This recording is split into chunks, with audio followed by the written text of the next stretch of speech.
So new topic. New topic. Did anyone else read that P. Diddy is pregnant? Or he's not pregnant, but he's having a child. He's kind of old. He's like 60. I have questions. Is Carisha the baby mama? Like who I think it's that Asian girl who's the baby mama. Like I don't know who it is. I have questions about who it is. I guess congratulations to her because if you are going to have a baby with someone, it should be a billionaire. I really hope it's a black woman. It probably won't be. And if it's not, I'm not going to cover it anymore after this. Like, this will be the only coverage for life that I give that child. I'm so sorry. But at this point, I have to do pro black things because, like I said, okay, also this is funny. It's funny, but it's not. So okay, there's two articles that I read that I thought were very interesting. The first article is there's some I feel like she's like a financial tech worker. So this is a black woman, right? So she's like a financial tech worker and she's pregnant and she literally tells her company, she's like, I have to take a sabbatical and go back to New York because she grew up in New York and she was basically like, I do not feel comfortable birthing my child in California. Now that is interesting. I feel like I've taken it a step further and advocated for no black births in America, period. But she was basically saying, like, she was citing, there's a lot of statistics around it. Like, infant mortality for black mothers is, like, really bad. It's, like, worse than in the developing world. Like, a lot of mothers died during childbirth. And if you guys saw what happened with Serena Williams, like, she had all of these, like, not all of these, but she had a few pregnancy complications, and all the physicians, they just completely gaslit her concerns, and she almost died. Um, and she has the most expensive maternal health care that is available. So yes, I agree with that woman's sentiment, but I would, like I said, I would take it a step further. Like I would be Rihanna, have your baby in Barbados or like Jamaica, Ethiopia, really anywhere else. Like this is just not the place. Like I feel like we just need to give European people their space to have their things away from us. You know what I'm saying? Because I feel like I keep hearing it. Like I was at the coffee shop a few months ago, and there were these girls talking, and they were like, "We don't care about what's happening with Africa," and they were making jokes about it. They were like, "Ha ha ha! No one gives a shit about Africa," and I was like, "Oh." As I'm sitting here, literally African, they were like making jokes. We don't care about Africa. I was like, "Oh, that's let's just let them have their things." You know what I'm saying? And maybe that's so strange because like I was actually born here.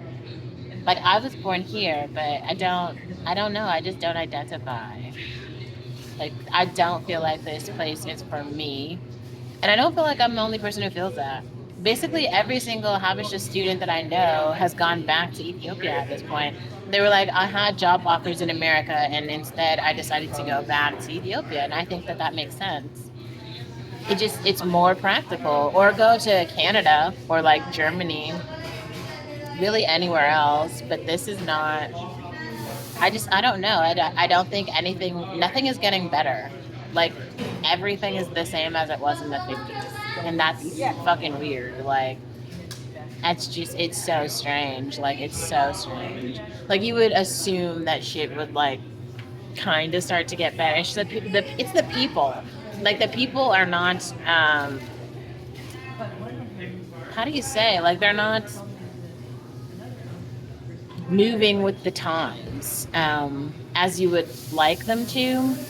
And so the last article I wanted to cite was there's one that says like California is going to start paying black women to have children, and I just think that's bullshit. That why would you want to like birth a kid that you're going to watch die? That doesn't. Everyone's not going to be me or Camille or like P Diddy's kid. They're not going to be that. As you guys look around, like the black children who are being birthed in Oakland, in Sacramento, Vallejo are doing so poorly. Like their life condition is so bad. It's so bad. And it is not getting better. And it's because the society isn't changing. Like the system isn't changing. the other little racists who are born are like growing up and thriving. They're like running companies, they're purchasing companies, they're building startups.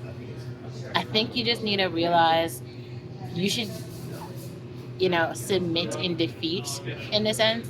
Like sometimes it's smarter to get out. Sometimes it's like a wise strategic decision to get out. To like preserve your own mental health, to preserve your own life. I don't know. And I don't think that your life is worth sacrificing.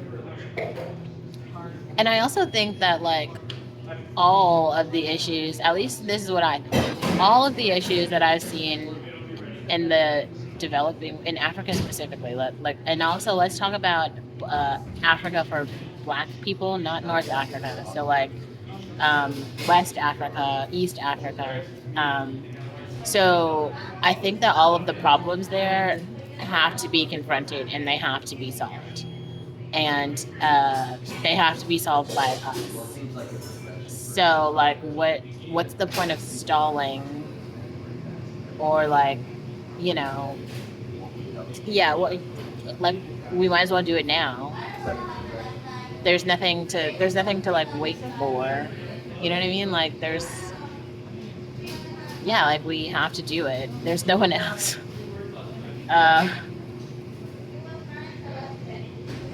hmm. Yeah, I don't know. I really truly feel that way. And I thought reading that article was so weird. Like it was so weird. And I don't know why anyone would even write. First of all, I know the person who wrote the article was like white, and I don't see why they would give a shit. Like, here's another thing. So I remember I made that video a couple of months ago where I was like, oh, I think this is Google Fi trying to call. Hold on a second.